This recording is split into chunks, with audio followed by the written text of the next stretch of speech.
Today, I'm going to tell you how I accidentally spent $15,000 on my collection.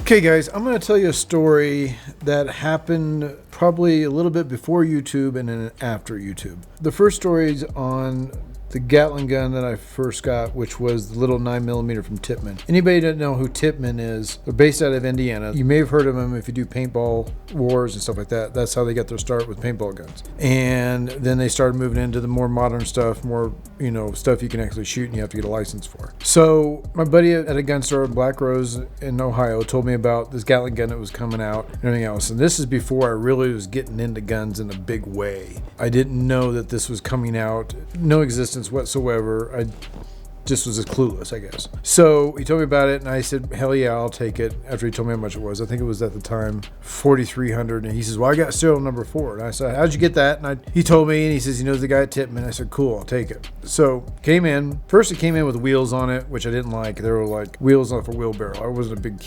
fan of that because it was a pain in the ass to move around. So that's when we put it on the tripod. So we got the gun, shot it, played with it. It was serial number 4 and I loved it. And then probably a little bit of time after that is when we started doing YouTube. And I think that was in one of the first videos and stuff like that. And I was getting phone calls and emails. Who the hell are you? What is this about? I mean, where'd you come from?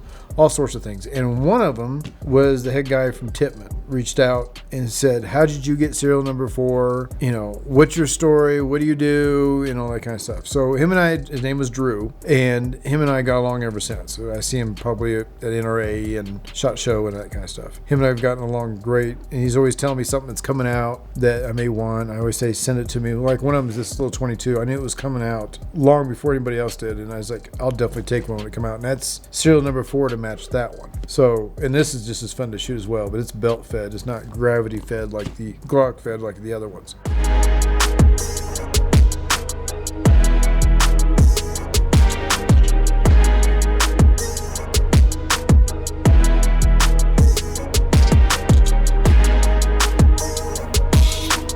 So fast forward down the road, and I always wanted a 45-70 Gatling gun.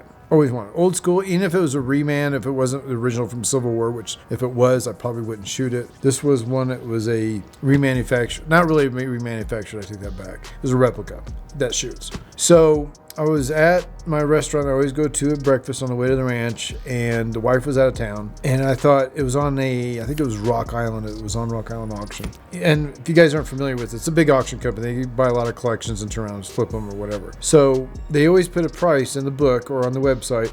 It'll go from $14,000 to the estimated. The lowest it'll go is 14. The highest it'll go is, let's say, 25. I was sitting there eating my pancakes and, eggs and shit like that. And I put a bid on it for 14 grand. Forgot all about it. Left it alone. Walked away from it. Because I thought in my head I wasn't going to get it. So about, 2 days go by and I thought, man, I better check that just to see. I was bored. So I checked it. And sure as shit, I got it.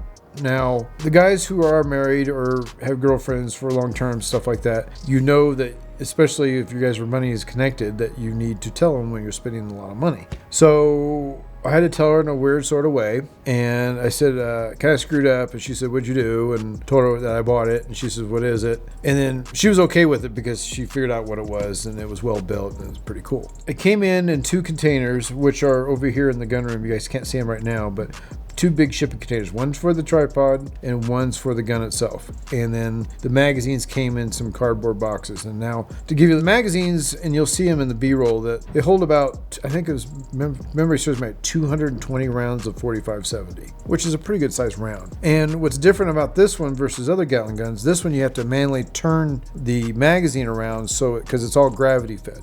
So when one magazine's done, you just turn it to the next one. It's pretty simple. It moves really smooth. So it's a lot of fun. So it came in at my buddy's gun store, so I had to go get it. My best friend Sam, who you guys have seen before, we went there to go look at it, check it out. And I didn't realize, A, how heavy the damn thing was, and B, how big it was. Unless you see it, you don't know. So I get there, I go to pick it up, and like an idiot that I was being, I didn't bend my knees, and you could hear my back pop. because it weighed 550 pounds. Thought I could pick this up. I'm a tough guy. Wrong. So I picked it up, and my sciatica got messed up and everything else. So that was a big ordeal. We got all that fixed. But we got the gun home, was anxious to shoot it. I think it took me, Sam, I think Chad was here at the time, and we all three had to move it, and it's a pain in the ass. I mean, it's a real big pain in the ass. That's why you guys don't see very many videos of it, because of how much of a pain in the ass it is. I think we're going to put dollies, casters on it so we can move it around a lot easier. So we'll probably end up doing that. So we got it in, and I called the woman, and I said, I need you to go to Murdoch's and buy every bit of 4570 they had. So she walked in, and I think she spent $2,500 to $3,000 just on 4570. So I have tons of it that I haven't even shot yet. So we got the gun. It shoots great. It's a kick in the ass, and it's very easy to maintain. There's nothing wrong with it. You can get into it. You can get into the gears. So if you have a misfire, you can be able to drop the misfire out, all that kind of stuff. So it's one of the coolest guns that I own, that I dearly love, that I never thought I would have. Now, if it was a real Civil War one, which would be costing $200,000 or $300,000, I wouldn't be shooting it. I wouldn't even buy one just because it's $200,000-$300,000. I'd rather spend that money someplace else, not on something I'm not going to shoot very often. This I'll shoot all the time. We will be taking it out to the ranch and messing some things up with that gun for sure once we get it mounted on something that we want to stick with. Maybe the trailer that matches my big military truck. Maybe I'll mount it on the trailer and drive it out there and mount it on the truck. I think that'd be kind of cool going down the road. I don't know. But these are one of these things that ever since I saw one when I was a kid, I never thought I'd have, and I ended up getting one. So that was pretty damn cool. But in the meantime, I think if I can get another one, I would. I just don't know what caliber I would get it in. Right now I have 3. If they come out with another one, I'll definitely get it, as long as it's serial number 4. It's all about serial numbers with me, guys. So if it's the correct serial number, I'll definitely buy it. So we're going to do a new segment. Since I usually collect guns, I usually don't sell them unless it's a double or triple of something.